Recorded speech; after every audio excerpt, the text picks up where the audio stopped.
कांकेर में पत्रकार के ऊपर हुए कांग्रेस के द्वारा हमले की निंदा करते हुए दक्षिण पत्रकार संघ व उत्तर पत्रकार संघ कांकेर कलेक्ट्रेट के सामने धरना प्रदर्शन पर बैठे। इस दौरान पूरे संभाग के पत्रकारों का जमावड़ा कलेक्टर ऑफिस के सामने था।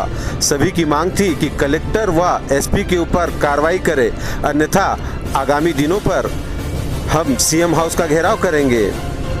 हम बस्तर के पत्रकार वो लोग हैं, जब नक्सली लोग 2 पत्रकारों की गला काट के हत्या कर दिए, उन नक्सलियों से हम लोग नहीं डरे।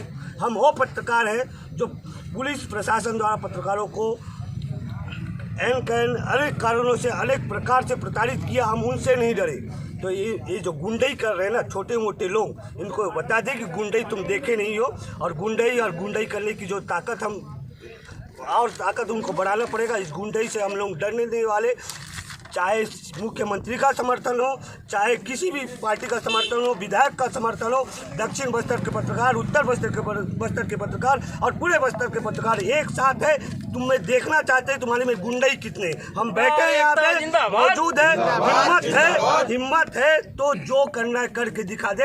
एक पत्रकार साथी तैयार होके आए हैं और ये तय है कि 2 अक्टूबर तक अगर कांकेर के कलेक्टर और एसपी को अगर यहाँ से नहीं हटाया गया तो पूरे बस्तर के पत्रकार, पूरे छत्तीसगढ़ के पत्रकार सीएम हाउस का घेराव करेंगे, वहाँ बैठेंगे, अमरण अनशन करेंगे। और दम है तो रोक लेना, जितनी गुंडाई कर सकते हो, जितनी ताकत लगा सकते हो लगा लो। ये पूरी दिल के बस्तर के पत्रकार एक स्वर होकर एकजुट होकर कह रहे हैं आपसे। तो हम लोग ये कहना चाहते हैं कि इस मामले में 307 की धारा और 324 की धारा और अन्य वो सभी धारा जो वास्तव में वहाँ लगने चाहिए थे वो लगाया जाए। जो व्यक्ति वहाँ थाने के भीतर में 144 लगे होने के बावजूद, कंटेनमेंट जोन घोषित होने के बावजूद वहाँ पिस्तौल लहरा रहा था, उसकी गिरफ्तारी भी होनी चाहिए, उसका पिस्तौल भी जब्त होना चाहिए और उसके लिए भूपेश सरकार को माफ़ी मांगनी चाहिए, क्योंकि वो उनके विधायक का प्रतिनिधि है। तीसरा कि हम इस पूरे घटना की न्यायिक जांच की मांग करते हैं, क्योंकि इन्हीं के साथी कल मारने के बाद जब पार्टी कर रहे थे तो उस पार्टी से जो ऑडियो जो वायरल हुआ है, उस ऑडियो के अनुसार ही पता चल रहा है कि इसमें कलेक्टर और पुलिस अधीक्षक दोनों शामिल थे। राजेश तिवारी जो कैबिनेट मंत्री का दर्जा प्राप्त और मुख्यमंत्री का सलाहकार है वो खुद शामिल था। मनोज मंडावी जो विधानसभा का उपाध्यक्ष है वो खुद शामिल था। तो हम चाहते हैं कि न्यायिक जाँच हो, इनकी भूमिका की जाँच हो और इस जाँच होने के लिए कलेक्टर और पुलिस अधीक्षक दोनों को तत्काल हटाया जाए। तो इसके लिए हम लोग जो है प्रशासन को, सरकार को 1 अक्टूबर तक का समय दे रहे हैं। 1 अक्टूबर तक अगर कलेक्टर और एसपी को नहीं हटाया गया तो पूरा बस्तर के पत्रकार, पूरा छत्तीसगढ़ के पत्रकार रायपुर में मुख्यमंत्री भवन का, मुख्यमंत्री बंगले का घेराव करेंगे। सर, ये जो हमला हुआ है क्या लगता है ये सत्ता की एक चाल है, सोची समझी साजिश के तहत हुआ है? निश्चित रूप से षड्यंत्र के तहत, सोची समझी साजिश के तहत हुआ है। पत्रकारों को डराने की कोशिश है ये। कांकेर में पत्रकार जब एकजुट हुए, पहले तो कांकेर में पत्रकारों को पत्रकारिता करने से रोका जा रहा है। यहाँ पे जो कलेक्टर है वो किसी भी पत्रकार को बाइट देने से इनकार करता है, पत्रकारों के साथ दुर्व्यवहार करता है, अपने निचले अधीनस्थ अधिकारियों को मना करके रखा है कोई पत्रकार का फ़ोन मत उठाओ।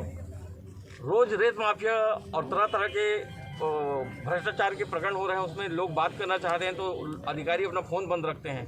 स्थिति ये है कि रेत माफिया को भी पत्रकार जो है खुद जाके डंपर को खुद चाबी निकाल के खनिज अधिकारी को बुला के जब्ती करा रहे हैं, तब जाके कार्रवाई हो रही है। तो इस तरह से पत्रकारिता नहीं हो सकेगी। ये डराने की कोशिश है पत्रकारों को कि पत्रकार जो है एकजुट ना हो पाए और पत्रकार जो है भ्रष्टाचार के खिलाफ, कांग्रेस सरकार के संरक्षण में चल रहे भ्रष्टाचार के खिलाफ लिखना बनता है। इस पूरे संबंध में मुख्यमंत्री भूपेश बघेल ने बड़ा बयान जारी किया और कहा है कि संबंधित लोगों पर कड़ी से कड़ी कार्रवाई की जाएगी। क्या कड़ी कार्रवाई? वो तो देख लिया हम लोग रात में। उनको ये भूपेश बघेल सरकार का जनसंपर्क विभाग विज्ञप्ति जारी करके कहता है कि कड़ी कार्रवाई कर दी गई और गिरफ्तार कर लिया गया। अब कौन से धारा में गिरफ्तार किए गए? वो धक्का मुक्की किया उन्होंने और 323 और एकदम नॉर्मल धारा में कल रात को उनको गिरफ्तार करके मुचलके में छोड़ दिया गया है। जबकि उन्होंने निर्ममता से मारने की कोशिश की, जान से मारने की कोशिश की। अगर हमारे पत्रकार साथी उस समय नहीं रहते और पब्लिक ने साथ नहीं दिया रहता, कांकेर की जनता ने, तो मेरे को जान से मार डाला गया रहता। तो भूपेश बघेल जी क्या ये प्रतीक्षा कर रहे हैं कि मार डाला जाए उसके बाद कोई कड़ी कार्रवाई करेंगे? अगर ऐसा सोच रहे हैं तो ऐसा सोचते रहें, मगर कमल शुक्ला नहीं डरने वाला, बस्तर के कोई पत्रकार नहीं डरने वाले इस तरह के मारपीट की घटना से। बल्कि हम लोग और दमदारी से अब सरकार के गलत नीतियों के खिलाफ लिखेंगे और लोगों के सामने लाएंगे।